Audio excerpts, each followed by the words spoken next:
from the station working for you. This is WRTV News at 6, streaming now. Thanks for joining us here at 6 o'clock. I'm Nicole Griffin. The pandemic is forcing people to get creative as trips are canceled and people have to adjust to stay safe. In March, we first told you about a local group opening students' minds through travel. And due to the risk of the virus, they were forced to cancel a trip to Spain, but that has not stopped them from exploring. Youth Global Perspectives has purchased virtual reality headsets. The headsets were able to be purchased through a grant, and the founder of the group says she came up with the idea because she believes traveling beyond the Circle City is important, especially right now. Claudia White says she's learned so much during the pandemic. Gave us a chance to take another look at the organization and come up with ways to be innovative, because had COVID not happened, we probably wouldn't even been thinking about other ways to travel without actually leaving. And the virtual reality piece is also helpful for financial reasons. Some families aren't able to raise a portion of the money for their trip. So if they just want to have their kids signed up with the virtual reality program, they can still have some experiences. Well, coming up tonight at 11 o'clock, we will have much more details on how the new edition is expected to shape young people's futures despite the ongoing pandemic. And here are the very latest numbers tonight from the State Health Department. Another 7,542 Hoosiers have been diagnosed with COVID-19. 85 more Hoosiers have died, bringing the total number of deaths to 6,458. Since March, more than 419,000 Hoosiers have tested positive for the virus. More than 4.8 million tests have been administered here in Indiana.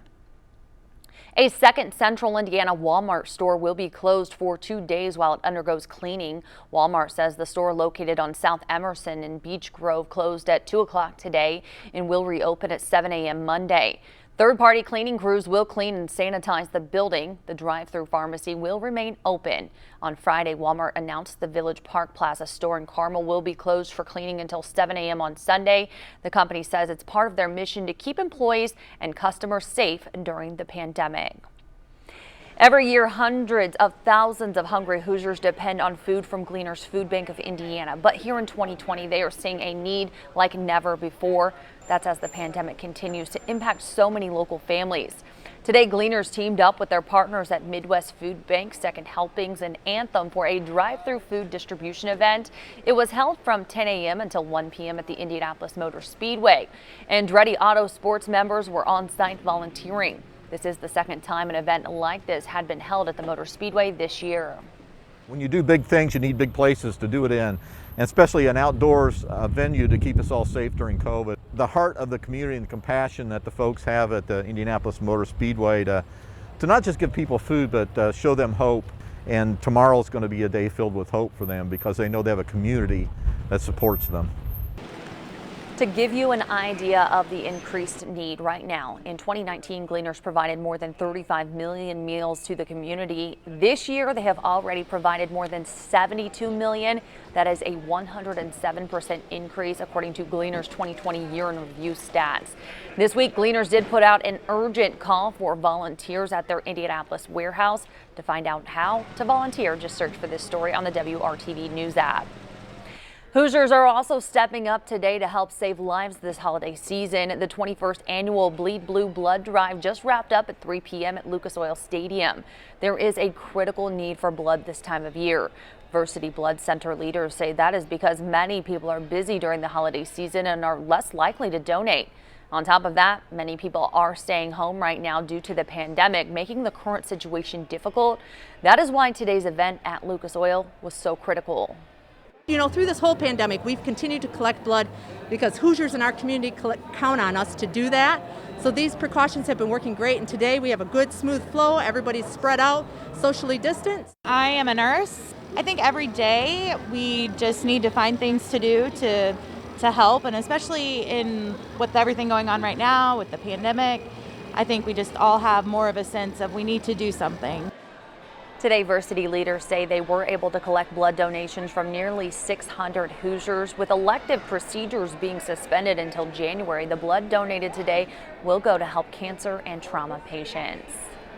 Now to your forecast, meteorologist Kyle Mounts is standing by tonight. Kyle, we were spoiled for a couple days because it was really nice outside, but now we're kind of back to reality today. Yeah, we're getting back into more of that December feel, but later in the week there, we did have some more April type temperatures. Those are gone though. We had some rain this morning, might have even heard a rumble of thunder out there. We got 42 on the thermometer, feels like 34 as we've got that west breeze between 15 and 20 miles per hour. So the 50s, the 60s, those are gone. We're now all in the 40s. It's 43 in Bloomington, 42 in Crawfordsville, and 45 for you right now in the Connorsville area. There's the system that brought us the rain earlier in the day, now pushing into portions of West Virginia and Pennsylvania. Not really seeing much in the way of any precipitation back to the west, but the shield of cloud cover, that's going to continue to funnel into the area and give us pretty gray skies here as we go through the second half of the weekend. And we'll keep those clouds around there this evening with temperatures pretty steady here in the lower half of the 40s. Going into your Sunday morning, temperature of 43 degrees in the Bloomington area. Actually, as we go into the afternoon, 41 in Muncie and Richmond. Here's a look at Sunday as we see those clouds that are going to be in place, trying to carve out a little bit of sunshine here as we go through the afternoon, but those clouds fill right back in. If we see any wet weather, I think it's going to be over some southeastern areas for us as we go mainly southeast of a Bloomington to Richmond line, and that would be mainly Sunday night. Here's a look at the forecast though, with those temperatures that aren't going to warm as much. This is more like what we would expect here in December. Numbers that only top out in the lower half of the 40s for you, and again around 44 in Columbus for your Sunday afternoon, 41 in the Muncie area. Temperatures, they turn a little more chilly though in the week ahead. We've got numbers that will dip down into the middle 30s, and again, that's the high temperature, quite a bit cooler than what we've had here lately, so you're going to need to layer up once again.